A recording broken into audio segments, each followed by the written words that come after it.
17 खाली काही कोनांची मापे दिली आहेत, त्यातून जोड्या जुळून पूरक कोनाच्या आणि कोटी कोनाच्या जोड्या तयार करा। आता आपल्याला काय करायचंय की दोन प्रकारच्या जोड्या तयार करायच्या, एक तर पूरक कोनाच्या आणि एक तर कोटी कोनाच्या। मग आपण काय करू, इथं कोटी कोनाच्या जोड्या। आता कोटी कोनाच्या जोड्या म्हणजे त्या दोन कोनाच्या मापाची बेरीज किती आली पाहिजे, 90 अंश आली पाहिजे। कोटी कोनाची किती आली पाहिजे, 90 अंश।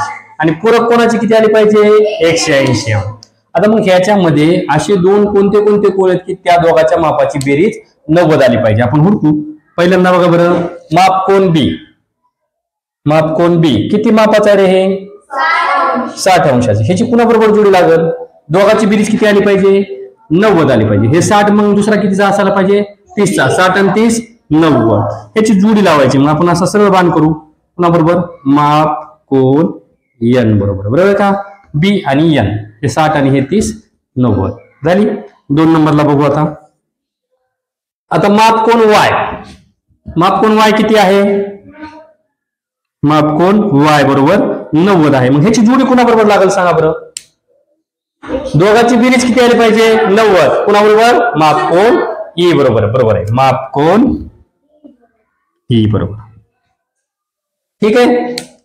आता दुसरा आहे बघा, माप कोन जे 150 अंश, त्याची जोडी लागणार नाही। आपल्याला असे दोन कोन पाहिजेत की जे 90च्या आतमध्ये असले पाहिजे। कितीच्या आतमध्ये असले पाहिजेत, 90च्या, म्हणजे हे जे नाही आपल्याला मिळणार।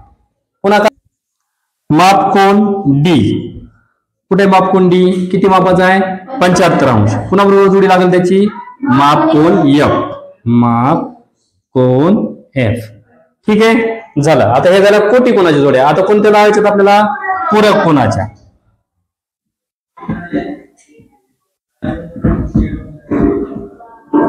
पूरक कोनाच्या जोड्या। पूरक कोनाच्या मापाची बेरीज किती असते रे, 180 अंश। बघा बरं, आता दोन असे कोन हुडकायचे की ज्यांच्या मापाची बेरीज किती झाली पाहिजे, 180 अंश। माप कोन बी 60चा आहे, मग दुसरा कोन पाहिजे बघा, 60 आणि कोन मिसळल्यानंतर 180 होईल, सांगा बरं याच्यापैकी। माप कोन बी बरोबर कुणाची जोडी लावू सांगा बरं, 60 मध्ये किती मिसळल्यानंतर 180 होणार आहे, सोपं गणित आहे। 120 कोण आहे म्हणून, हा माप कोन जी, शाबास। आता 2 नंबरचा बघू, माप कोन n ला बघू कोण आहे का, माप कोन n कितीचा आहे, 30चा। आणि जे 150 आणि 30 180, माप कोन जे। ठीक आहे, घ्या लिहून।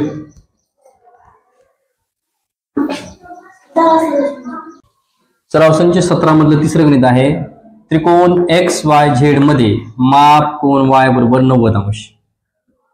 कोन x व z या कोनामधील परस्पर संबंध लिहा। आपण एक कच्ची आकृती काढू। इकडं एक त्रिकोण आहे, x y आणि z, त्यातल्या y कोणाचं माप किती आहे, 90 अंश आहे, म्हणजे हा काटकोन आहे। आणि या दोघांचा आपल्याला परस्पर संबंध काढायचा आहे। परस्पर काय करायचा आहे, संबंध काढायचा आहे। आपण हे गणित सोडूया, काय संबंध आहे बघूया आपण, निघतंय ते। त्रिकोण XYZ मध्ये माप कोन y बरोबर किती दिले आपल्याला, त्यांनी 90 अंश दिले। आता आपल्याला माहिती आहे की त्रिकोणाच्या तिन्ही कोनाच्या मापाची बेरीज किती येते, 180 अंश येते। म्हणून माप कोन x अधिक माप कोन y अधिक माप कोन z या तिघाची बेरीज किती येणार आहे, 180 अंश। त्याचं कारण लिहायचं आपल्याला, त्रिकोणाच्या तिन्ही कोनांच्या मापांची बेरीज किती असते, 180 अंश असते। याचं कारण दिलं आपण। ठीक आहे. आता पुढची पायरी बघा बरं, या मापकोन एक्स वाय आणि झेड मध्ये आपल्याला मापकोन वायचं माप त्यांनी दिलेलं आहे. किती दिलेलं आहे वायचं माप आपल्याला त्यांनी 90 अंश दिलेलं आहे. म्हणून आपण पुढची पायरी घेऊ. माप कोन एक्सच्या जागी एक्स अधिक वायचं माप किती दिलं त्यांनी आपल्याला 90 अंश अधिक माप कोन झेड बरोबर किती 180 अंश. ठीक आहे. आता काय करू आपण अक्षर जवळ घेऊ. बरोबर बरोबर माप कोन एक्स अधिक माप कोन झेड अधिक 90 अंश बरोबर 180 अंश. ही पायरी मी तुम्हाला समजण्यासाठी केली, नाही केली तरी चालती. आता 90ला आपल्याला काय करायचंय नदीच्या पलीकडे न्यायचंय. 90ला कुठे न्यायचंय नदीच्या पलीकडे. नदीच्या पलीकडे गेलं की काय होतं रे कपडे काय होते भिजतात आणि कपडे भिजले की आपल्याला कपडे बदलावे लागतील. मग इकडे अधिक 90 आहे तिकडे गेल्यास काय होते वजा 90 होतील.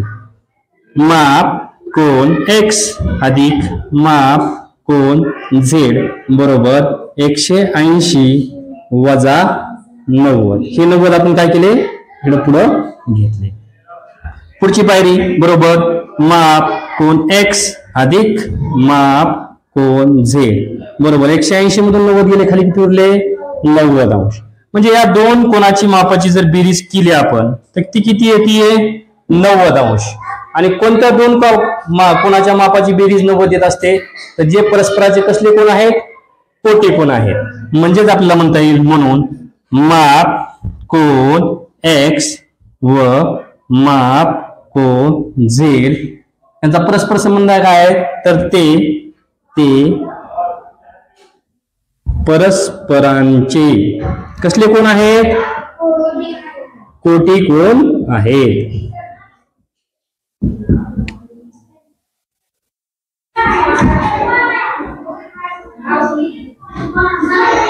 समजलं गणित सोपं आहे घ्या लिहून.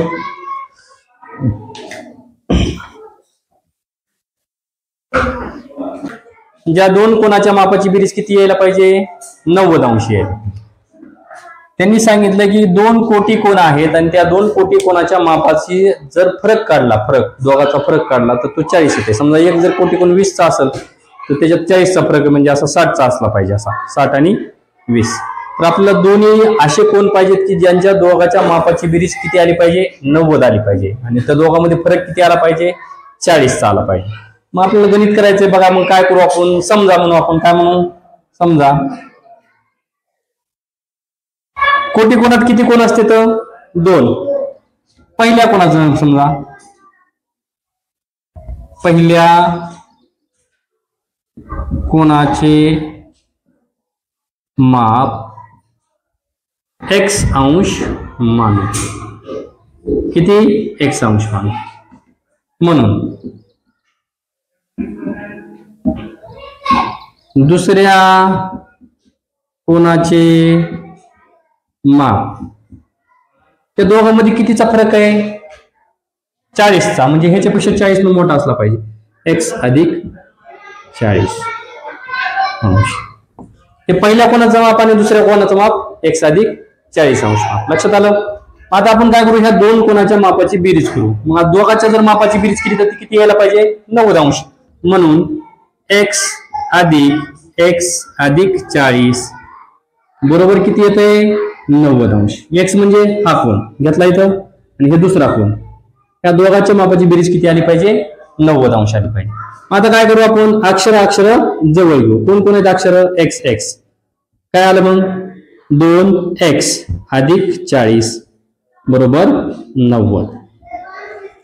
आता ह्या 40ला ह्या नदीच्या कुठे न्यायचंय पुढे न्यायचंय. हे 40 अधिक मध्ये तिकडे गेल्यास काय होतील 2x बरोबर 90. हे अधिक 40 इकडे गेल्यास झाले वजा 40 बरोबर ना बरोबर 2x ला 2x 90 मधून 40 गेले खाली किती उरले 50. आता काय करू ह्या 2 आणि x याच्यामधले 2 आपल्याला तिकडे हाकलून द्यायचे. 2 आणि x मध्ये कोणती क्रिया आहे गुणाकार. इकडे गेल्यास काय होईल भागाकार बरोबर x बरोबर 50 इकडचे 2 गुणाकारातले भागाकारात गेले. काटाकाटी करून घेऊयात. बे एक बे, बे दोन्ही 4, खाली उरले 1, बे पंचे 10. एक्स बरोबर किती आलं? 25. किती आलं? 25. आता पहिल्या कोणाचं माप किती आलं आपलं? पहिल्या कोणाचं माप किती आलं? पहिल्या कोणाचे